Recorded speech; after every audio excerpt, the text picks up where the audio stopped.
नमस्कार शेतकरी मित्रांनो, राज्यातील लाखो शेतकऱ्यांसाठी आजचा दिवस अत्यंत महत्त्वाचा ठरला आहे.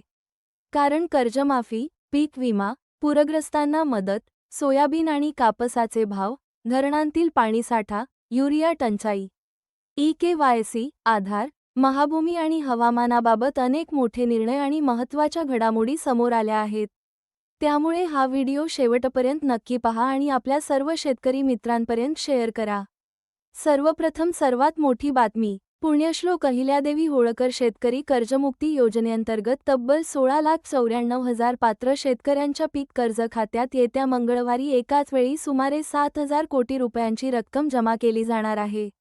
आधार प्रमाणीकरण आणि ई-के-वाय-सी पूर्ण केलेल्या शेतकऱ्यांच्या खात्यात ही रक्कम थेट डीबीटीद्वारे जमा होणार आहे. मात्र प्राप्तिकर भरणाऱ्या सुमारे 94,000 शेतकऱ्यांना या योजनेतून अपात्र ठरविण्यात आले आहे. त्यामुळे ज्या शेतकऱ्यांनी अद्याप ई-के-वाय-सी पूर्ण केलेली नाही त्यांनी तातडीने ती पूर्ण करून घ्यावी, अन्यथा कर्जमाफीची रक्कम अडकण्याची शक्यता आहे. दरम्यान राज्यातील धरणांमध्ये समाधानकारक पाणीसाठा वाढत असून राज्यातील एकूण 49 धरणांतून सध्या विसर्ग सुरू आहे. गेल्या 8 दिवसांत तब्बल 152 टीएमसी पाण्याची भर पडली असून राज्याचा एकूण पाणीसाठा जवळपास 68.87% पोहोचला आहे. यामुळे अनेक भागांतील खरीप पिकांना मोठा दिलासा मिळाला आहे. मात्र काही जिल्ह्यांमध्ये अजूनही पावसाची कमतरता असल्याने शेतकरी चिंतेत आहेत. कृषी विभागातूनही मोठी बातमी समोर आली आहे. मूल्यसाखळी योजनेतील निविदा प्रक्रियेमध्ये अनियमितता आढळून आल्यामुळे संबंधित अधिकाऱ्यावर कारवाई करण्यात आली असून या प्रकरणाची सखोल चौकशी सुरू आहे. सरकारने कृषी योजनांमध्ये कोणताही गैरव्यवहार खपवून घेतला जाणार नसल्याचा स्पष्ट संदेश दिला आहे. बाजारभावाबाबत बोलायचे झाल्यास स्मार्ट प्रकल्पाच्या बाजार विश्लेषणानुसार ऑक्टोबर ते डिसेंबर या कालावधीत सोयाबीनला प्रति क्विंटल 7,585 रुपयांपर्यंत भाव मिळण्याची शक्यता व्यक्त करण्यात आली आहे. त्याचबरोबर कापसालाही 8,610 रुपयांपर्यंत दर मिळू शकतो, असा अंदाज वर्तवण्यात आला आहे. मात्र हा संभाव्य अंदाज असून प्रत्यक्ष बाजारभाव मागणी, पुरवठा आणि हवामानावर अवलंबून राहणार आहेत. एफडीएने बनावट दूध विक्रेत्यांवर मोठी कारवाई सुरू केली असून राज्यभरात विशेष तपासणी मोहीम राबवली जात आहे. दुसरीकडे गोकुळ दूध संघालाही अतिरिक्त दूध संकलनाची गरज भासत असल्याची माहिती समोर आली आहे. पूरग्रस्त महाराष्ट्रासाठी केंद्र सरकारने 500 कोटी रुपयांचा पहिला मदत हप्ता जाहीर केला असून एसडीआरएफ अंतर्गत 7 राज्यांसाठी 2,117 कोटी 85 लाख रुपयांच्या मदत पॅकेजलाही मंजुरी देण्यात आली आहे. राज्यातील अनेक जिल्ह्यांमध्ये पंचनामे सुरू असून नुकसानग्रस्त शेतकरी मदतीची प्रतीक्षा करत आहेत. नागरिकांसाठी आधारचे नवीन आधुनिक ॲपही उपलब्ध करण्यात आले आहे. आता क्यूआर कोडद्वारे सुरक्षित ओळख पडताळणी करता येणार असून अनेक कामांसाठी आधार कार्डची छायाप्रत बाळगण्याची गरज कमी होणार आहे. भूमी अभिलेख विभागाने महाभूमी पोर्टलवर डिजिटल नकाशे उपलब्ध करून देण्यास सुरुवात केली आहे. आता गावनकाशा, डीजी मॅप आणि जमिनीचे नकाशे घरबसल्या डाउनलोड करता येणार आहेत.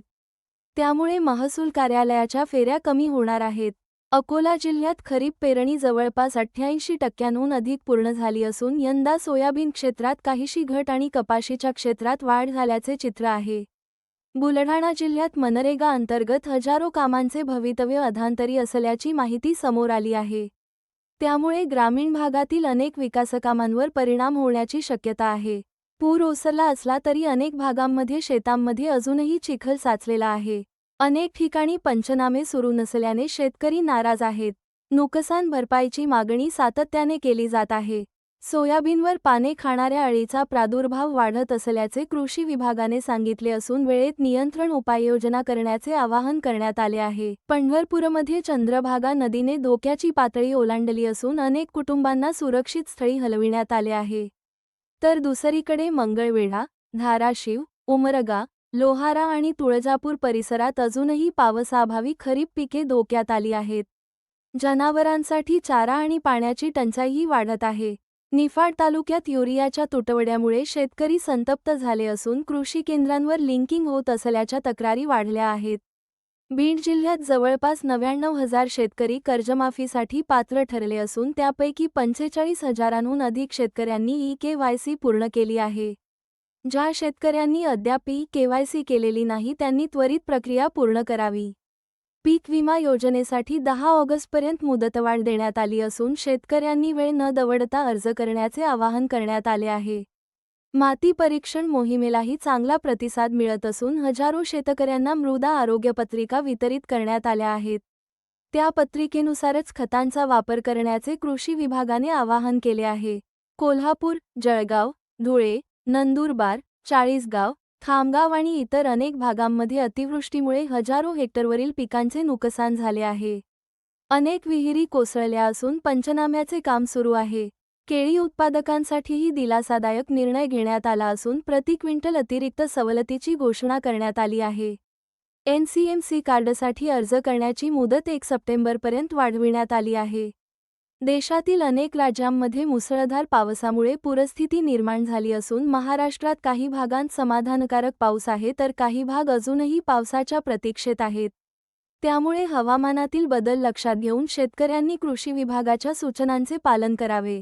मित्रांनो, आजच्या सर्वात महत्त्वाच्या बातम्यांमध्ये कर्जमाफीसाठी 7,000 कोटी रुपयांचे वितरण, पूरग्रस्तांसाठी केंद्राची मदत, पीक विम्याची मुदतवाढ, सोयाबीन आणि कापसाच्या भावाचा अंदाज, धरणांमधील वाढता पाणीसाठा, युरिया टंचाई, पूर आणि दुष्काळ या दोन्ही संकटांचा सामना करणाऱ्या शेतकऱ्यांची परिस्थिती आणि विविध सरकारी योजनांबाबतचे महत्त्वाचे अपडेट्स यांचा समावेश आहे.